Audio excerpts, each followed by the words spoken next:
The Bat Boys back. What's up, guys? Back for another episode of the Bat Boy, presented by W Energy. All right. Check out the link below. Get 10% off using promo code BATBOY. Let's get into it. Stop doing that. Go ahead. Oh, Konnor Griffin made his debut for the Pirates. You sound so excited about it, too. No, stop it. Go ahead. The Red Sox suck. And the Blue Jays suck, too. But why do they suck so bad? You put a lot of emphasis on the suck. Have been good. Hang on, go ahead, Dick. Is the ab system better for the pitchers? Because holy moly, the pitchers have been good. The Yankees are rolling, tied for the best record in baseball. And we'll get into all of that in this week's edition of Bronx Tales. Yippee! Go ahead. If you haven't subscribed yet, what you waiting free for? What you waiting for? What you waiting for? There we go. What you waiting for? If you haven't subscribed yet, what you waiting for? So what do they need to do? Subscribe to Jackson. Jackson? Yeah. No, to the Bat Boys. Oh, man. No, subscribe My to girl. Jackson My girl. right now. My princess. She's not a princess anymore. She is. She's my princess. She's a fourth grader. Okay. Yeah. Easy. Don't give out too much info. Okay. She's my princess, and you're my little buddy. Bud. All right. Is that all you guys got? You got anything else to say? No? All right. You looking at your teeth? You should subscribe to Jackson right after this channel comes out. Subscribe to Jackson right now. Or technically, aka the Bat Boys. No, Jackson. No Bat Boys. It's all of us. That's sad. I wanted to take a new photo of the three of us to make for the profile photo. We'll do that soon. All right. Thank you, guys. I appreciate it. This one was more fun. Wait, why? How was it fun? Because you guys got into it a little more. Oh. Anything else? No. All right. Juan Soto got hurt. Did you know that? Why? He's out for a couple weeks. Meow, meow. Yeah. Meow. Poor Mets. Wait. All right. Let's get into the episode. Bye-bye. I'll see you next intro. Please. Subscribe to Jackson right now. Make sure you remember me. Okay. All right. That one was a lot of fun. They got really into that. Welcome back to the Bat Boy. Thank you for tuning in the second regular season episode. I also have more of the kids coming throughout this episode, so check that out. I'm getting them more involved, and it's a lot of fun. You will see momentarily what they're going to be doing. First, shout out to W Energy. Link is in the description. Use promo code BATBOY, get 10% off. Go check them out. They got awesome stuff. Still working out on a schedule of how I'm going to release these. I thought I was going to be doing them on Mondays. Sunday night has proven difficult to record, so Monday episodes may be tough. I may start doing Friday episodes. We shall see. Sooner or later, within the next 2 weeks, I will have a bona fide day every week. These episodes are coming out. So sorry for mixing and matching these first couple weeks. I'm trying to figure out how I want to go about this. Thank you for bearing with me. Thank you for watching and listening. I appreciate all of it. Let's get right into everything in this episode. It's Konnor Griffin time! Konnor Griffin called up to Pittsburgh ahead of the home opener on Friday. Huge news. It's amazing to me how fast these guys are getting to the big leagues. He was the 9th overall pick in the 2024 draft. Essentially just had one season of minor league ball. Played whatever it was, 6 games this season when he got sent back down to AAA before getting called up again. They are moving through rapidly. Paul Skeens, Nolan McLean, J.J. Weatherholt, Kevin McGonigal, Chase DeLauder, really. Now Konnor Griffin. It's baffling how fast these guys are coming up. Signed a 9-year, $140 million extension prior to playing in his first big league game. Huge bargain. As of right now, it looks like a huge bargain for Pittsburgh. 19-year-old kid, 5-tool player, looks like he's Mike Trout 2.0. Playing shortstop, gold glove, upsided defense, just an unbelievable hitter. He's a .336 hitter in the minors. Played 127 games. He has 21 home runs, 95 RBIs, and 68 stolen bases. He's got everything. He's got speed, he's got power, he's got bat-to-ball skills. He doesn't strike out, he walks a bunch. He can play defense. Had an RBI double in his very first at-bat. Hasn't had a hit since, as of recording of this episode. I'm not sure what he's done so far today, which is Monday.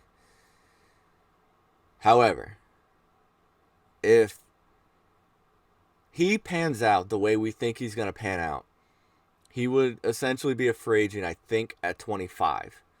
Judging by the way the market's going, if he has any sort of first 5 years like we're expecting, not even first 5, the first 1 or 2 could be okay, and then the next 3 could be dominant. We could literally be looking at $1 billion player. And the Pirates locked him up for $140 million. Don't get me wrong, that's a lot of money. That is life-changing, generational-changing wealth for a 19-year-old kid already married, trying to build a family, just getting going in his career. $140 million signing bonus, essentially, to start your life. Hard to say no to that. However, literally could probably be $1 billion player if he becomes what he's projected to become. It was a big deal in Pittsburgh.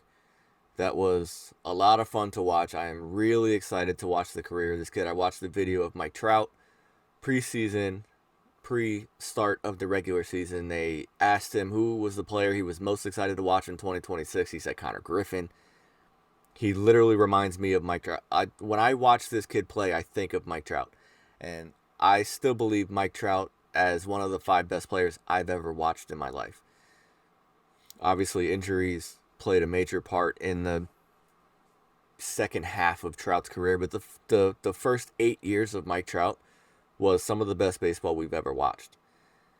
And I think this kid is going to be that good. I think he's going to be that good. The problem is, they didn't do this pre-debut extension with Paul Skeens, so Paul Skeens is probably going to walk when he becomes a free agent because they've already missed the boat on getting a bargain for him. He's already a $500-600 million pitcher today, let alone in 4 years when he's a free agent. Makes it very hard for this team to build around these guys. But locking up your shortstop for the next decade, hell of a move by Pittsburgh. I was very surprised when the news came out that they were working on a deal. I actually thought it was an April Fool's joke, even though it was on, I guess it was April. It might have been April 1st when the news came out. I thought it was an April Fool's joke. Signed 9-year, $140 million. Absolute bargain for them. Kudos. The Red Sox suck. The Blue Jays suck, too. But why? You heard it. Boston and Toronto suck right now. I'm giddy. Even though I think they're going to be fine. I will preface this. I think they're going to be fine. But I'm giddy. It's fun to watch. I'm a Yankee fan. You know this. It's fun to watch. Toronto and Boston struggling the way they're struggling is a lot of fun for me to watch. Boston was swept by San Diego over the weekend. They have an MLB worst 2-7 record. Offense has been putrid. Pitching has been horrible. It's bad. And they played some decent teams. Don't get me wrong. They played Houston. Houston is rolling. Their offense has been ridiculous. San Diego pitched extremely well in that series. They played the opening 3 against Cincinnati. Garrett Crochet has been fine. Everyone else has sucked for the most part. Offensively, they're 23rd in runs scored, 14th in average, 19th in on-base percentage. They have the sixth most strikeouts in Major League Baseball as a team. They're not generally a high strikeout team, which generally is what makes them so difficult to pitch to. Striking out a lot. Willie Abreu is slashing 385, 400, 769 with a 1.169 OPS. 10 games, 15 hits, 3 home runs, 8 RBIs. Balling. The rest of the team. Nobody has more than 1 home run. Nobody has more than 4 RBIs. Nobody has more than 10 hits. Trevor Story is batting 133. Marcelo Mayer is batting 185. Caleb Durbin is batting 129. Jarren Duran, 200. Wilson Contreras, 212. Should I go on? This team is playing like shit. It just looks bad. It looks really bad. Pitching, 25th in ERA. 8th most runs allowed in Major League Baseball. 24th in whip and average against. This, coming into the season, they had arguably the best rotation on paper. They signed Ranger Suarez. They traded for Sonny Gray. They have Crochet. They have Brian Bayo. They called up Connolly early, and he's been the best pitcher on the team. He's been the best pitcher on the team, and a team that features Garrett Crochet, who I still think is going to win a Cy Young, Ranger Suarez, Sonny Gray, Brian Bayo, and Connolly early as your best pitcher. That's a problem. That is a big boy problem. I don't know what's going on over there. They are just really, really struggling. And again, it's only 10 games. We got 152 more of these. I think they're going to be fine. Do I think they're going to make it to the ALCS still? Not so sure. But the pitching staff is going to figure it out. The pitching staff, the guys in that rotation are too good. They will figure it out. The offense needs to get going. Toronto. Hear me out here. They got swept over the weekend as well. And getting swept by San Diego, in Boston's case, not so outlandish. San Diego is projected to be a playoff team. They are a good team. Toronto, however, got swept by the White Sox over the weekend. The White Sox suck. Although, I think the White Sox are on the uptick. I like them a lot this year. I've talked about that in depth in all of my spring training stuff, my previews, all of that. I love what the White Sox did this offseason. Toronto should not be getting swept by the White Sox. I'm sorry. They're 4-5 after a 4-game losing streak, after a pretty good start to the season. Offense has taken a dip, 14th in average. They still have the second fewest strikeouts, which is on par for them. They are a very difficult team to strike out. However, they're 23rd in runs. So they're not getting the guys. They're getting traffic on the bases. They're just not scoring. Reason why? Vladdy Jr., only 4 RBIs in 10 games. Hitting fine. He's hitting around 270. He's hitting fine.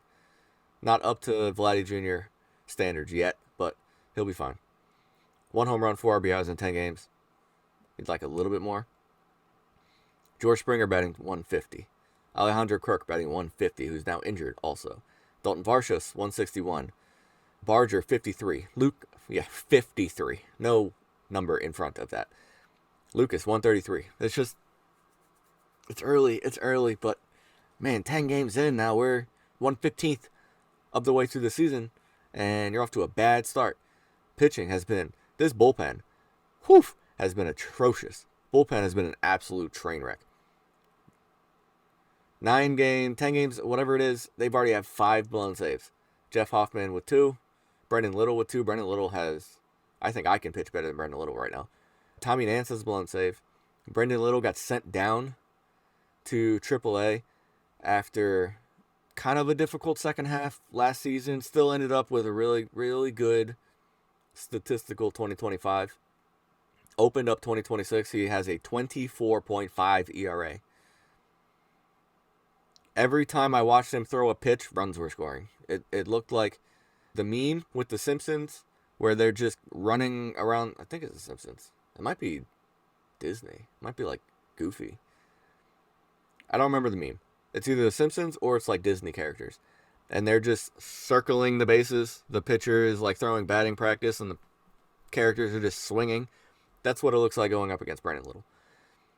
Josh Fleming, 12.0 ERA. Josh Mantiply, 13.5 ERA. Mason Fluharty, 10.1 ERA. Tommy Nance, 8.5.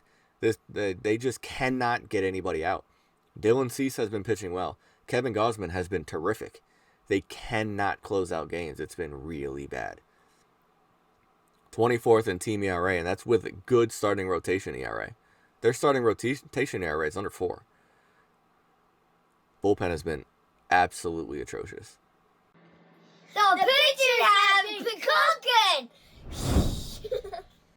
Pitching has been absolutely crazy apart from Toronto and Boston. I'm going to keep pouring it on, just so y'all know. I picked Toronto to win the World Series. So, Toronto fans, don't come at me too hard, but right now it's my time to gloat a little bit because the Yankees are looking good. We'll get to that later. Pitching, however, has been absolutely nuts this year. I tried to do as much research as I could. It's kind of a hard thing to look up. I tried to see how many starting pitchers in 2025 had an ERA under 1 with 10 innings pitched or more through the first 10 games. It's a really weird stat to look up because I don't want the starter that's thrown 1 game, he's thrown 4 innings, shut up all. Yeah, your ERA is 0. Okay, cool. We're now 2 trips through the rotation. Starting pitchers that have thrown at least 5 per start and an ERA under 1. I found 6 in 2025. Give or take 1 or 2, maybe. I found 6. In 2026, Sandy Alcantara, Bryce Elder, Tarek Skubal, Emerson Hancock, Kevin Gausman, Eduardo Rodriguez, Chris Sale, Jose Soriano, Framber Valdez, Randy Vasquez, Edward Cabrera, Cam Schlittler, Christopher Sanchez, Chase Burns, Parker Messick, Hunter Brown, Todd Bradley, Mark Soroka. 18 pitchers have an ERA under 1 with 10 innings pitched or more. I've never seen anything like this. We have surely moved past the juice ball era because the pitching has been outrageous. The batting averages that I mentioned for the Red Sox and the Blue Jays, that has a lot to do with the pitching that's going on right now. Has a lot to do with that. You see Chase Burns, you see Randy Vasquez. Those guys pitched against the Blue Jays or the Red Sox. That was 2 of the 8 games the Red Sox have played right there. It's been crazy. ABS challenges, I was trying to find, this was also hard to find. Like, you can see the total numbers, but it's hard to differentiate. I wanted to see how many or what percentage of ABS challenges have benefited the pitchers. So essentially, how many balls have been turned into strikes. That number is about 60%, with catchers leading the charge, overturning about 64% of balls into strikes based on the challenges. Pitchers, I thought this was going to benefit hitters. I truly did. I thought this was going to benefit hitters. They were going to stop getting bad calls, bad strikeouts in big moments. I was wrong. This is benefiting the pitchers heavily. I've never seen pitching this dominant through a couple, we're now a couple starts in. Some of these guys have made 3 starts. Max Fried, that wasn't a fart, that was my mouth. Just so you know. Max Fried just allowed his first run last night in his 3rd start. His ERA, he wasn't on this list because his ERA now is 1.3, but he went 2+ starts without allowing a run, and then he allowed 3 to Miami, which ballooned his ERA to 1.3. It's just the ABS challenging. It's making the games a lot more fun. I think it's helping in big moments because there was some calls, some of these challenges that I'm watching, some of these strike 3 calls in huge moments are so egregiously bad that the ABS challenges are really positive for the game. And also, the there are a lot of pitches that are egregiously bad. And when I say egregious, I mean like 2 inches, which still isn't that much. But 2 inches off the plate is kind of a big deal.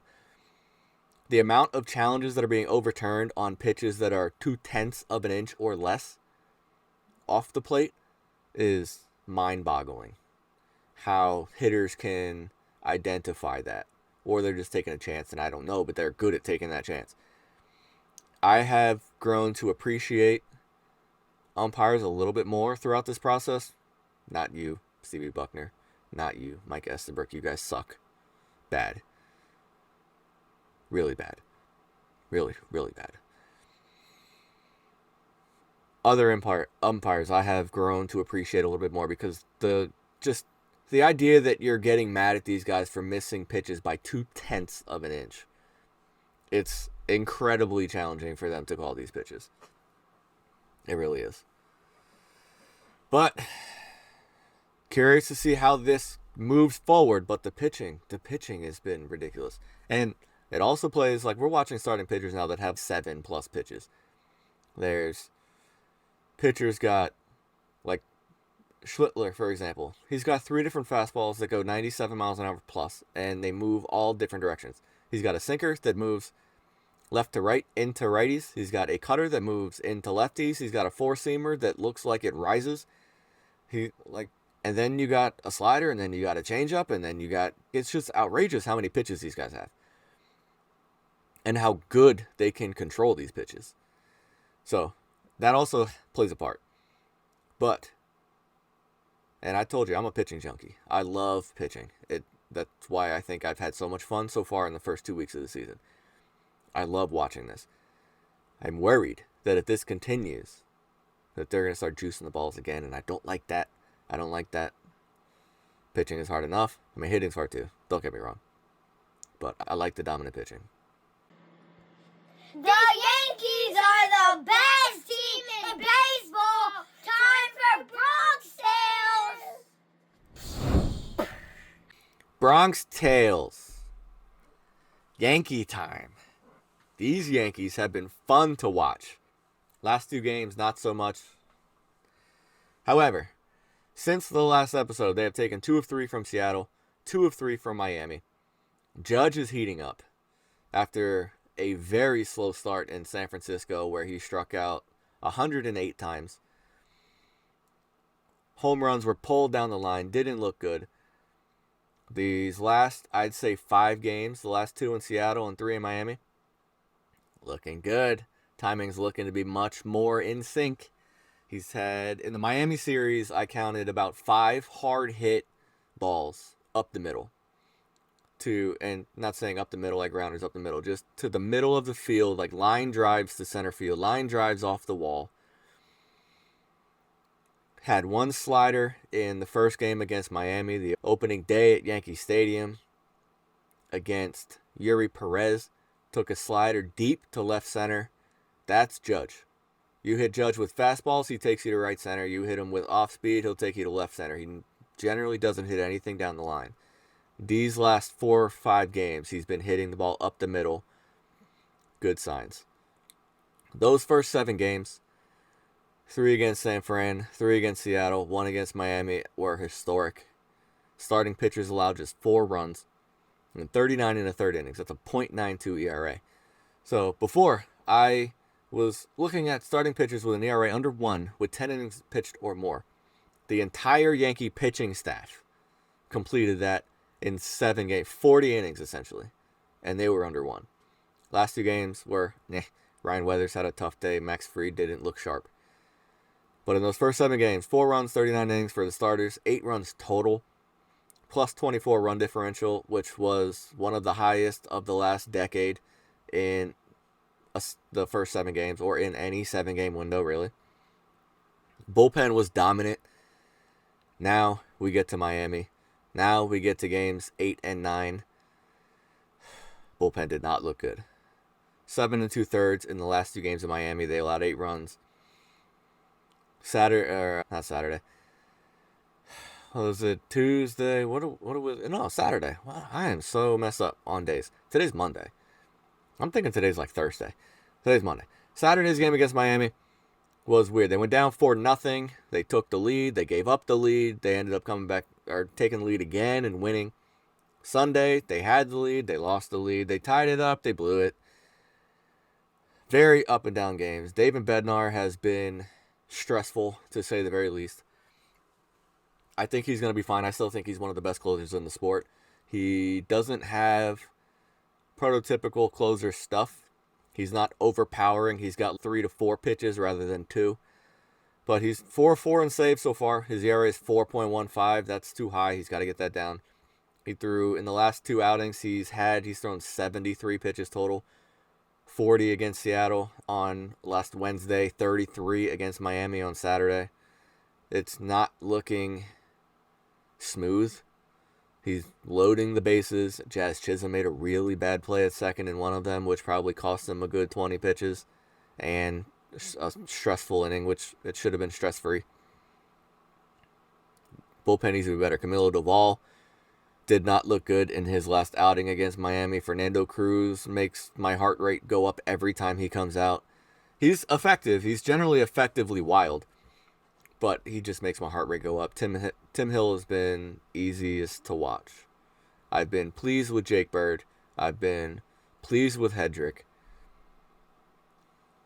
Not sure how I feel about Blackburn at the moment, but Cruz, Doval, and Bednar have to be studs, because this bullpen is not deep enough. They have to be studs. Obviously, you're going to have bad games. I'm not saying you have to be perfect every single time. It's got to be better than 35 pitches per outing. It's got to be better than that. Offense also has to be better. Team average has not been good, hitting .223 as a team, 18th in Major League Baseball. They are forcing a ton of walks. They're 10th in Major League Baseball on OBP at .332. They had 30 walks in the Miami series. 3 games, 30 walks. 11, 11, 9. Those games were 4.5 hours long. But there's nothing you can do. Pitch clock, all you want. You can prevent pitchers from throwing to first base, all you want. If you're allowing 11 walks per game, games are going to take a while. I want to see them hitting more, because they're walking to getting on base, and then they're not driving them in because it's a walk or an out. Nobody's really hitting the ball that well except for Ben Rice. Ben Rice is, I think, having a breakout season of a break. He's not good at first base. He's a bad defensive first baseman. He is horrible at picking the ball. There was one play. I'm not going to be able to find the clip, I think. I don't think. I don't know about it. But he was fielding, I think it was a pitcher, was fielding the ball. Ben Rice was getting ready to receive the ball at first base, and he was using the wrong foot on the bag and essentially had his back facing the pitcher, because he was on his left. It was a weird, and it wasn't like a real quick play. It was like a swing and bunt style. He had time to get over to first base. He was using his wrong foot. He can't pick balls. He doesn't look good at first base. Offensively, he is on fire. He needs to stop challenging pitches, though. He gets far too emotional in the batter's box challenging these pitches. He's been the worst of the bunch. Challenging pitches that are not even close to being a ball. And then it just kind of shuts him down, and then he ends up striking out anyway. But there was a sequence in, I think, Saturday's game, where the lineup was Judge, Bellinger, Rice, Stanton, as it has been, I think, every game. There was a moment where a reliever was in. Judge came up. I think Judge got on. Bellinger got on. Ben Rice came up. Pitching coach comes out to talk to the relief pitcher about Ben Rice, go over the scouting report, whatever it is they talk about. He didn't come out for Judge. He didn't come out for Bellinger. He didn't come out for Stanton after Rice. He came out for Ben Rice to talk to that relief pitcher, tell him what he needed to do. If that doesn't say something, you got 3 MVPs surrounding you in this lineup. Judge has 3 of them. Bellinger and Stanton each have 1. The pitching coach made a point to come out to the mound to talk to the pitcher about you. This is going to be Ben Rice's breakout year. Ben Rice is going to be the difference in this lineup. If he has a 140 plus type weighted run created season, I think this team can win a World Series. Because we know what Judge is going to give you. We know what Bellinger is going to give you. If Stanton is healthy in October, we know what he does in the playoffs. Ben Rice is the key to this vehicle offensively. Bullpen needs to be better, though. That's all, folks. See ya, brus. See ya. That's all I got today. That's all I got. Thank you guys for tuning in. Not sure what day I will release next week. However, over the next 2 weeks, I promise you I will have a steady schedule. I am trying to get some guests. I'm trying to reach out to people to get people to come on and talk to me weekly, which will make this a lot more fun, a lot more entertaining for you. I love that my kids are getting involved and getting more involved. We're finding ways to get them in there. Let's go baseball. This has been fun. Baseball has been cooking this year. Cooking gourmet meals. Check it out. Follow me on TikTok at the Batboy MLB. Subscribe here. I have been grinding out content. Daily MLB pitching matchups. Daily top 5 defensive plays. That one's been a lot of fun. I love pitching and I love defense. I don't know why. Growing up playing baseball, I was a little afraid of the ball, I think. I wasn't a good hitter. I played golf most of my life, so baseball was kind of secondary. So I wasn't a good hitter because I cared more about my golf swing than my baseball swing. Defense and pitching were so much more fun to me. And now as an adult, watching pitching and defense is so much more fun to me. So watching all of these plays and putting together my top 5 defensive plays of the day every day has been a lot of fun. So please check those out. They have been my most successful videos. So thank you guys for watching those and interacting. If at all you want to send me some submissions of your favorite defensive play of the day, I should probably find a way to do that. You could probably send it to me on TikTok. You might be able to, I don't know if you can, you probably can't message people on YouTube. I don't know. Comment with your favorite plays of the day. Yeah, there we do. Now, you guys got homework. Comment below your favorite defensive play every day. That's what I want from you guys. I appreciate you. We'll see you guys next week.